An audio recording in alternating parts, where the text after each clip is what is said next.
It's an unfortunate truth that murder stories come and go in local news, and as the years go by, most are forgotten. Now, we had the chance to revisit one such case at the request of a young woman from Nashville seeking answers about her past. Amber Moore contacted News Channel 9 to help her find out what became of her father 15 years ago. All she knew was that he was murdered in Chattanooga around Easter of 1996. News Channel 9's John Pless was assigned to the story. John, you were able to provide Amber with the answers that she was looking for? Well, I began by digging in our own archives here at News Channel 9, Calvin, and by the time I was finished, I had a fairly complete picture of the story.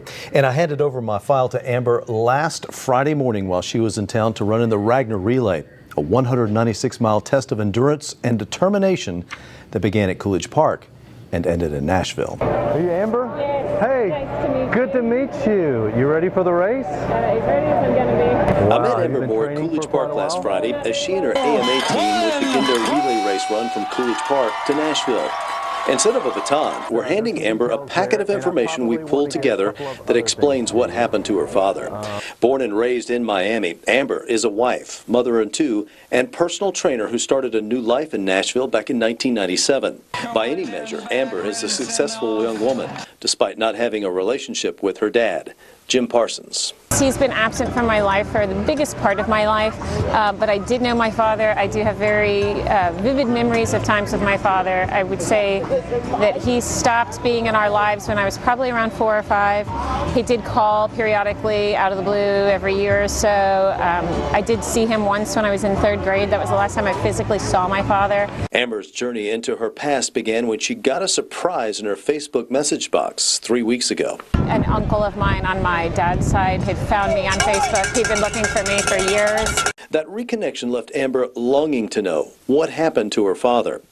All she knew was that he was murdered in Chattanooga on Easter, 1996.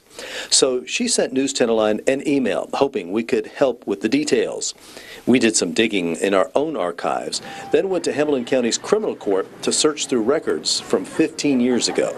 This is the original judgment and the amended judgment. The records pointed us to what was then Brainerd Cafe. This old file tape was in our archives. Chattanooga Police Lieutenant Tommy Woods was the major crimes detective who investigated Parsons' death. The name resonated in my head because apparently when you investigate cases like this, you never forget the victims. Parsons was with friends having a few beers at the Brainerd Cafe. One of them was Tom Austin, who made Parsons really mad that night by asking Parsons to pay his bar tab. Parsons called Austin a moocher, and an angry shouting match followed. The victim in this case decided that he had enough of arguing and wanted to go home. He asked the bartender to call him a cab. Jim Parsons goes into the bathroom of what was the Brainerd Cafe, waiting for his cab. Well, Austin follows him into the bathroom. Some words were exchanged, and then Austin starts beating Parsons on the temples of his head with his fists. Parsons falls to the floor, bloody, his life slipping away. Police catch Austin and charge him with first-degree murder.